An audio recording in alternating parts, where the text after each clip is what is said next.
Oyasumi Ponpon. Oyasumi Ponpon is a fairly obscure manga with a dedicated following.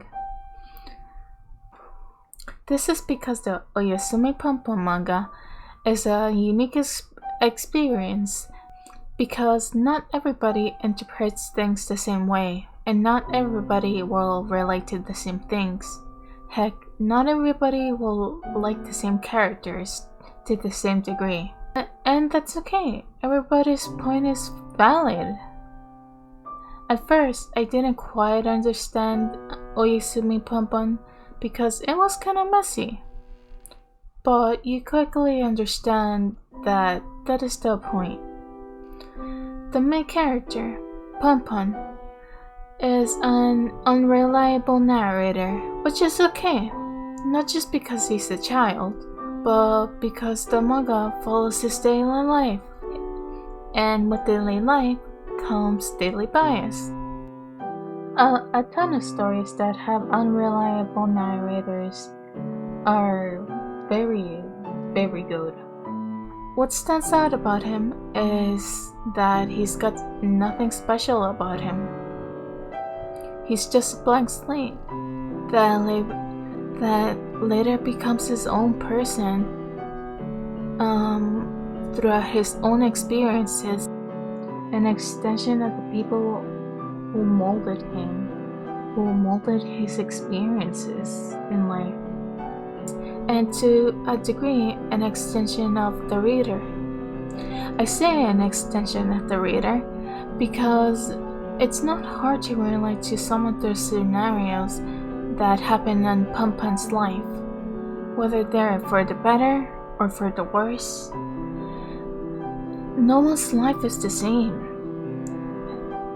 but people can find a degree of comfort and nostalgia whether it's good or bad. There are times we wish we could go back, or times where we think, what if? What if we did this differently? And where would my life be? Where would I be at this point if we did this? The beauty of Oyasumi, the beauty of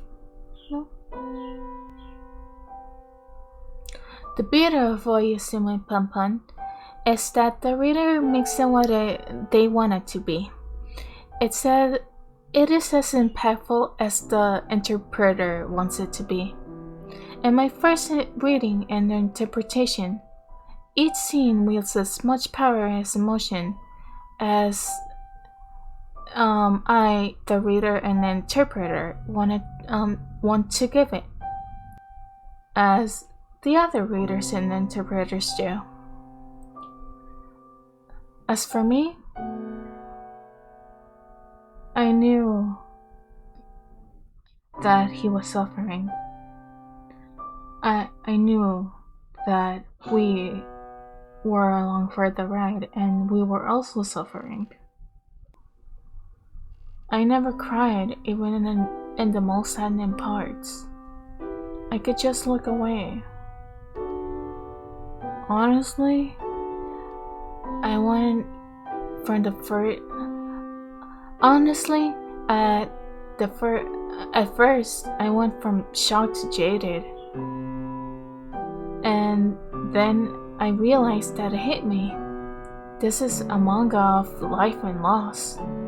It is one of the most humanistic mangas I personally and biasedly ever read, because I knew Ponpon was losing himself, but as he loses himself many times, that in a messed up way, he grows. We go through his metamorphosis, and our feelings change along with him.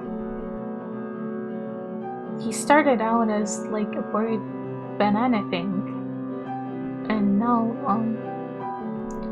Without going into more spoiler territory, there is this character that I personally never felt right about. And there's this other character that I really liked. But in the end, the reaction was the same. I just looked away because at their lowest, everybody is messed up. I think that's one of the main messages the manga really wants to tell people. And there's this whole idealism versus reality aspect that doesn't just play the world, but, well, the manga's world, but our world too. A simple example is that you really want a pet. You even buy plushies for said pet, but they don't feel the same. Because if you think your life would be so much better with the pet in it, you idealize the pet in your life. But your parents keep telling you no, they keep denying you the pet, but that makes you want it more. And there's this day your parents finally cave in and you have the pet, but they also tell you that you're responsible for the pet. And now, while you aren't expecting these responsibilities to cave in to come with a pet, and now you have more complex feelings for your pet. But this is what you wanted, right? But that doesn't mean you shouldn't trust anyone.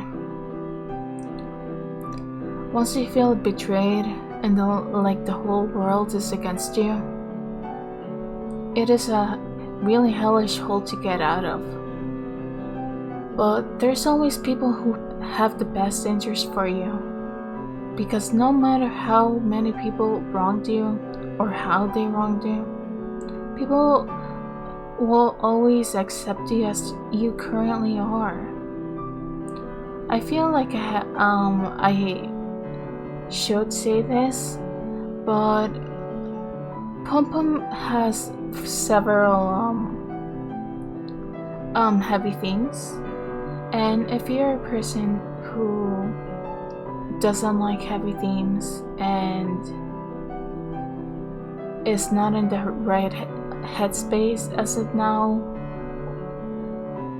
don't read Pun Pun. It gets heavier and heavier, and sometimes to an uncomfortable degree, and you already have life to deal with.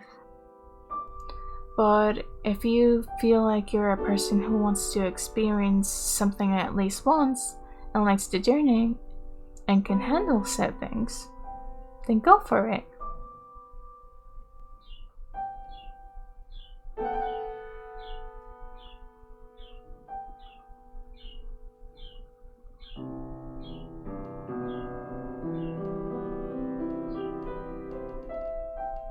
The beauty of Ayusume Pun Pun